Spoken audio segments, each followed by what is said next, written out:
balita na ika'y mawiwili. Mga nagbabagang kamao, mga So mga par, kahit marami nga po ang nagsasabi mga idol na sa laban daw ng angas ng Pinas General Casimero kontra kay Saul Sanchez nagaganapin sa October 13 sa Japan, malaki daw ang tsansa na matatalo si Cuadro Alas dito sa laban dahil isang pressure fighter daw si Sanchez. Delikado daw si Casimero dito base sa kanyang pinakita sa huling laban nito kontra kay Yukinori Oguni, kung saan kinapos ng hangin ng Pinoy sa laban kay Oguni na hindi naman isang pressure fighter. Kaya ibahin daw natin si Sanchez. Siguradong papahirapan niya daw talaga mga idol ang Pinoy 3 Division Champion. Bagamat sa naging panayam naman mga idol ng head coach at kapatid ni General na si Jason, prangka nito na sinabi sa mga boxing fans mga idol na kapag si Utol daw nito ang lumalaban sa ibabaw ng boxing ring, maniwala daw tayo mga idol na hindi daw tayo kakabahan sa bakbakan. Kumbaga huwag kabahan ang mga Pinoy boxing fans dahil siguradong aangat si Casimero sa kanyang kalaban sa bakbakan. At kahit ano man ang mangyari sa laban mga idol, gagawa talaga si Cuadro Alas ng paraan para ang pangalan nito ang tatawagin na panalo pagkatapos ng laban. Kung kakabahan man daw ang mga Pinoy boxing fans mga idol sa laban ni Alas, malamang daw na-excite lang daw sila sa laban ni Casimero. Pero hindi daw tayo kakabahan mga idol dahil kayang-kaya daw ni Cuadro Alas kahit sino ang kalaban.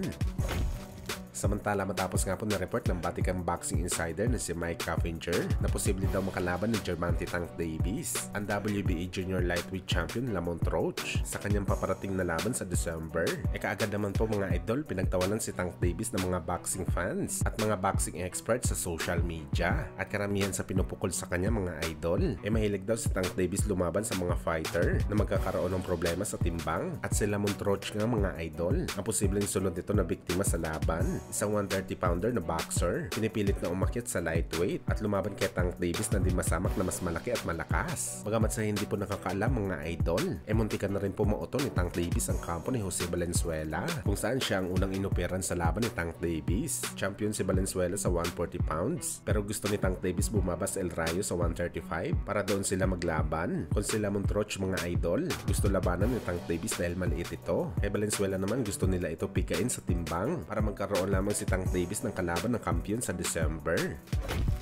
Sa kabilang banda naman mga idol, Manny Pacquiao tinira ng dating kaibigan at sparring mate nito na si American, kung saan sa bagong pahayag ni American mga idol, brutal nito na sinabi na puro lang daw angas si Pacman pero kulang naman daw ito sa gawa at aksyon sa bakbakan. Nakakainis daw mga idol ang Pinoy dahil inaaksaya lang daw nito mga idol ang panahon ni American matapos ito pinangakuan ng laban ni Pacman. Pero hanggang sa ngayon mga idol, wala pa rin si Pacman pinapadala ng kontrata kay American, at malamang mga boss, tinutukoy na din siguro ni American ang mga hamon ni Pacman sa mga fighter maliban sa kanya. Una hinamon nito si Conor Benn, Mario Barrios, Ryan Garcia at Tank Davis. Pero ni isa sa gustong laban ni Pacman, taon na ang nakalipas wala pa rin siya pinapalagan. Puro daw hype si Manny Pacquiao mga idol at nag-aaksaya lang daw ito ng panahon.